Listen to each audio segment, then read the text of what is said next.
बोलिए श्री गणेश जी महाराज की जय हो। बुधवार का दिन भगवान गणेश के साथ साथ बुध देव को भी समर्पित किया गया है। कहते हैं इस दिन व्रत रखने से गणपति बप्पा की तो विशेष कृपा प्राप्त होती ही है, साथ ही कुंडली में बुध ग्रह की स्थिति भी मजबूत हो जाती है। जिनकी कुंडली में बुध नीच स्थिति में बैठा हो, उन्हें बुधवार का व्रत अवश्य ही रखना चाहिए। साथ ही व्रत रखने वाले लोगों को कथा भी जरूर सुनना चाहिए। आइए सुनते हैं बुधवार की कथा। प्राचीन काल में एक गांव में मधुसूदन नाम का धनी व्यक्ति रहता था, जो अपनी पत्नी को लेने ससुराल गया था। वहां वह कुछ दिन रहा और फिर सास ससुर से विदा करने को कहने लगा, किंतु उसके ससुराल के सभी लोग बोले कि आज बुधवार का दिन है, आज के दिन मत जाइए, क्योंकि इस दिन लड़की की विदाई शुभ नहीं होती। लेकिन उस व्यक्ति ने किसी की नहीं सुनी और बुधवार के दिन ही पत्नी को विदा कराकर अपने नगर की ओर चल दिया। रास्ते में उसकी पत्नी को बहुत तेज प्यास लगी, तो वह व्यक्ति लोटा लेकर पानी लेने चला गया। जैसे ही वह पानी लेकर आया तो उसने देखा कि उसकी पत्नी किसी से हंस हंस कर बात कर रही है और उसके द्वारा दिया हुआ पानी भी पी रही है। जब उसने थोड़ा पास आकर देखा तो वह आश्चर्यचकित रह गया, क्योंकि उसने देखा कि उसकी पत्नी जिससे बात कर रही थी, उसकी सूरत और वेशभूषा उस व्यक्ति की तरह ही थी। उस व्यक्ति ने क्रोधित होकर बोला, तू कौन है और मेरी पत्नी के साथ क्या कर रहा है? दूसरा व्यक्ति बोला, यह मेरी पत्नी है, इसे मैं अभी अभी ससुराल से विदा कराकर ले जा रहा हूँ। इस तरह से दोनों आपस में झगड़ने लगे। पत्नी एक जैसी सूरत के दो पति को देखकर दुविधा में पड़ गई। तभी राज्य के सिपाही भी वहां आ गए और उन्होंने स्त्री से पूछा, तुम्हारा असली पति कौन है? तब पत्नी शांत रही, और क्योंकि दोनों ही एक ही जैसे थे, पत्नी के लिए असली पति पहचानना बहुत मुश्किल हो रहा था। तब वह व्यक्ति ईश्वर से प्रार्थना करते हुए बोला, हे परमेश्वर, यह क्या लीला है? मेरी पत्नी मुझे पहचान नहीं रही है। तभी आकाशवाणी हुई, मूर्ख, आज बुधवार के दिन तुझे यात्रा नहीं करनी चाहिए थी, पर तूने अपने सास ससुर की बात नहीं मानी और चल पड़ा है। यह सब लीला बुधदेव भगवान की है। तब उस व्यक्ति ने बुधदेव से प्रार्थना की और सच्चे मन से अपनी गलती की क्षमा मांगी। फिर बुधदेव जी अंतर्ध्यान हो गए। इसके बाद वह व्यक्ति अपनी स्त्री को लेकर घर वापस आ गया। कहते हैं इसके बाद से ही वे दोनों पति पत्नी बुधवार का व्रत नियम पूर्वक करने लगे। बोलिए भगवान बुधदेव की जय, श्री गणेश जी महाराज की जय। आइए सुनते हैं बुधवार की दूसरी कथा। एक बुढ़िया माई रोज मिट्टी के गणेश जी की पूजा करती थी, लेकिन वो रोज गणेश जी की प्रतिमा बनाए और वो रोज ही गल जाए। उसके घर के सामने एक बार किसी सेठ जी का मकान बन रहा था। बुढ़िया माई ने मकान बनाने वाले कारीगर से बोला, भाई, मेरे मिट्टी के बनाए गणेश जी रोज गल जाते हैं, आप मुझे पूजा के लिए पत्थर से एक गणेश जी की मूर्ति बना दो, आपकी बहुत ही कृपा होगी। मकान बनाने वाला कारीगर बोला, माई, जितनी देर में हम तुम्हारे लिए गणेश जी बनाएंगे, उतनी देर में हम दीवार पूरी कर देंगे। बुढ़िया ये सुनकर दुखी मन से घर वापस आ गई। दीवार पूरी करते करते शाम हो गई, लेकिन दीवार पूरी ना हो सकी। कारीगर जितनी बार दीवार बनाए, उतनी बार वो टेढ़ी हो जाए। शाम को सेठ जी आए तो उन्होंने कहा, आज कुछ काम नहीं किया? तब मकान बनाने वाला एक कारीगर सेठ जी के पास गया और उसने बुढ़िया वाली बात बताई। तब सेठ जी ने बुढ़िया माई के घर गए और उसने कहा कि माई, तुम हमारी दीवार सीधी कर दो, हम तुम्हें एक सोने की गणेश जी बनवा के देंगे। गणेश जी ने ये सुनते ही सेठ जी का दीवार सीधी कर दिया। सेठ जी ने बुढ़िया को सोने की गणेश जी बनवा कर दिए। हे गणेश जी महाराज, जैसे आपने बुढ़िया माई पर आप अपनी कृपा दृष्टि बनाए हैं, उसी प्रकार आप अपने सभी भक्तजनों पर इसी प्रकार दया दृष्टि बनाए रखिए। बोलिए श्री गणेश जी महाराज की जय हो। आइए सुनते हैं श्री गणेश जी एवं बुढ़िया माई की दूसरी कहानी। एक बुढ़िया थी, वह बहुत ही गरीब और अंधी थी। उसका एक बेटा और एक बहू थी। वह बुढ़िया माँ सदैव गणेश जी की पूजा किया करती थी। एक दिन गणेश जी प्रकट होकर उस बुढ़िया से बोले, बुढ़िया माँ, तू जो चाहे वह मांग लो। बुढ़िया माँ बोली, मुझसे तो मांगना भी नहीं जाता, कैसे मांगूं और क्या मांगूं। तब गणेश जी बोले, अपने बहू और बेटे से पूछकर कुछ मांग लो। तब बुढ़िया माँ ने अपने बेटे से कहा, गणेश जी कहते हैं तू कुछ मांग ले। फिर पुत्र ने कहा, माँ तू धन मांग ले। बहू से पूछा तो बहू ने कहा, नाती पोता मांग लो। तब बुढ़िया माँ ने सोचा कि ये तो अपने अपने मतलब की बात कह रहे हैं। अतः उस बुढ़िया माँ ने पड़ोसन से पूछा तो उन्होंने कहा, बुढ़िया माँ तू तो थोड़े दिन जिएगी, क्यों तू धन मांग रही है और क्यों तू नाती पोते मांग रही है। तू तो अपनी आंखों की रोशनी मांग ले, जिससे तेरी जिंदगी आराम से कट जाए। इस पर बुढ़िया माँ बोली, यदि आप प्रसन्न हैं तो मुझे 9 करोड़ की माया दो, निरोगी काया दो, अमर सुहागवती रहने का वरदान दो, आँखों की रोशनी दे दो, नाती दे दो, पोते दे दो और सब परिवार को सुख और अंत में मोक्ष भी दे दो। यह सुनकर तब श्री गणेश जी महाराज बोले, बुढ़िया माँ तूने तो हमें ठग लिया, फिर भी जो तूने मांगा है वचन के अनुसार सब तुझे मिलेगा। और यह कहकर श्री गणेश जी महाराज वहीं अंतर ध्यान हो गए। उधर बुढ़िया माँ ने कुछ मांगा, वह सब कुछ मिल गया। गणेश जी महाराज, जैसे तुमने बुढ़िया माँ को सब कुछ दिया, वैसे ही आप अपने सभी भक्तजनों पे आप अपना कृपा दृष्टि, दया दृष्टि सदैव बनाए रखिए। बोलिए श्री गणेश जी महाराज की जय हो। यह एक गणेश जी की कथा है जो बहुत प्रचलित है।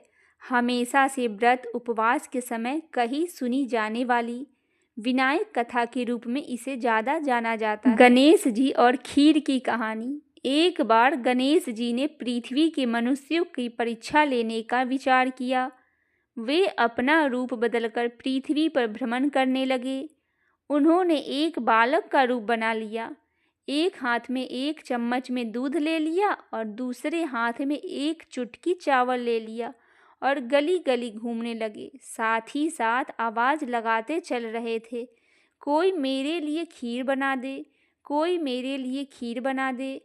कोई भी उन पर ध्यान नहीं दे रहा था, बल्कि लोग उन पर हंस रहे थे। वे लगातार एक गांव के बाद दूसरे गांव इसी तरह चक्कर लगाते हुए पुकारते रहे, पर कोई खीर बनाने के लिए तैयार नहीं हुआ। सुबह से शाम हो गई, गणेश जी लगातार घूमते रहे।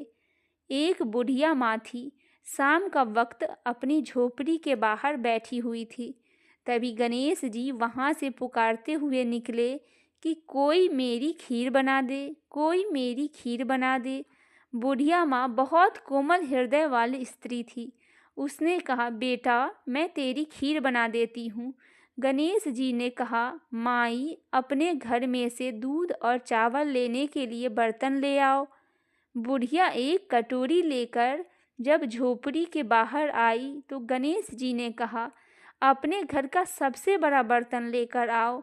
बुढ़िया को थोड़ी झुंझलाहट हुई, पर उसने कहा, चलो बच्चे का मन रख लेती हूँ। और अंदर जाकर वह अपने घर से सबसे बड़ा पतीला लेकर बाहर आई। गणेश जी ने चम्मच में से दूध पतीले से उड़ेलना शुरू किया। तब बुढ़िया माँ के आश्चर्य की सीमा न रही जब उसने देखा दूध से पूरा पतीला भर आया। एक के बाद एक वह बर्तन झोपड़ी से बाहर लाती गई और उसमें गणेश जी दूध भरते चले गए। इस तरह से घर के सारे बर्तन दूध से लबालब भर गए। गणेश भगवान ने बुढ़िया से कहा, मैं स्नान करके आता हूँ, तब तक तुम खीर बना लो, मैं वापस आकर खाऊंगा। बुढ़िया माँ ने पूछा, मैं इतनी सारी खीर का क्या करूँगी। इस पर गणपति जी बोले, सारे गांव को दावत दे दो। बुढ़िया ने बड़े प्यार से मन लगाकर खीर बनाई। खीर की भीनी भीनी मीठी मीठी खुशबू चारों दिशाओं में फैल गई। खीर बनाने के बाद वह हर घर में जाकर खीर खाने का न्योता देने लगी। लोग उस पर हंस रहे थे। बुढ़िया के घर खाने को दाना नहीं है और यह सारे गांव को खीर खाने की दावत दे रही है।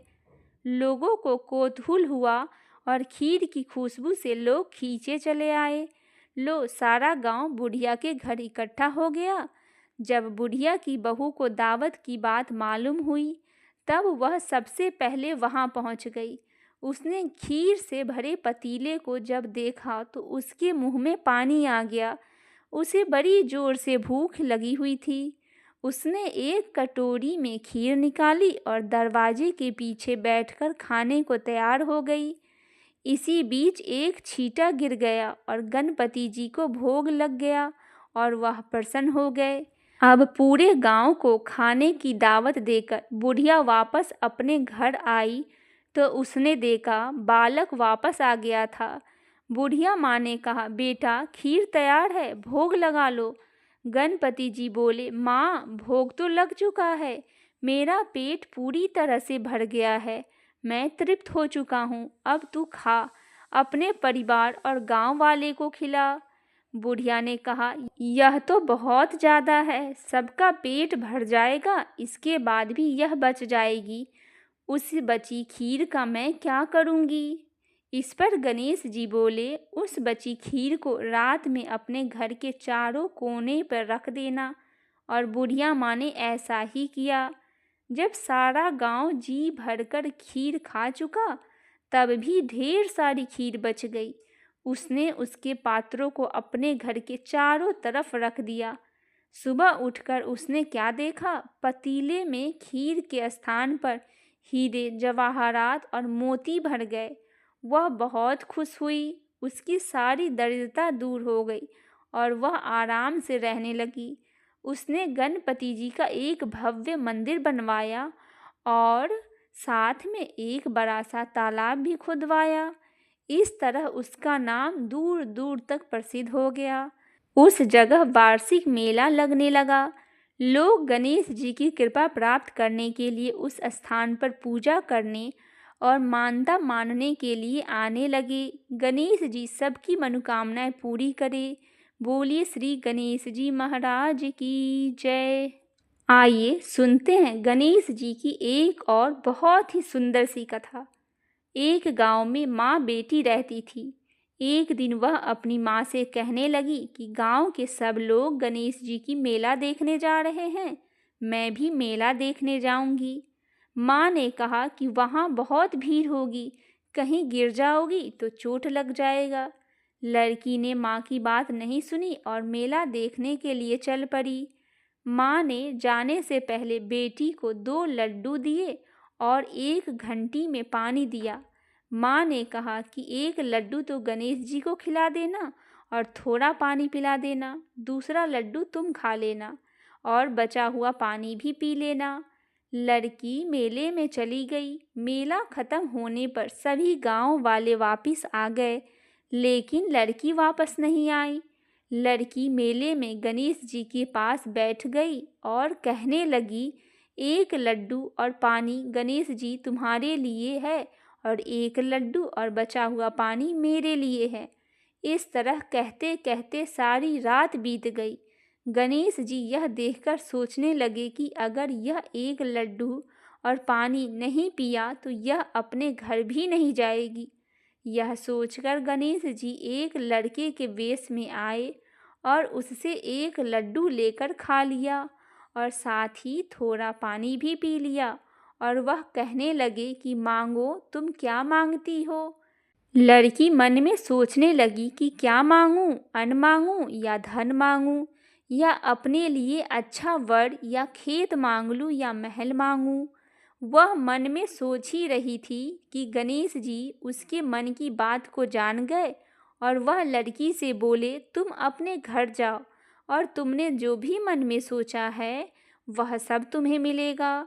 लड़की घर पहुंची तो माँ ने पूछा, इतनी देर कैसे हो गई? बेटी ने कहा, आपने जैसा कहा था मैंने वैसा ही किया और देखते ही देखते जो भी लड़की ने सोचा था वह सब उसके पास पूरा हो गया। बोलिए श्री गणेश जी महाराज की जय।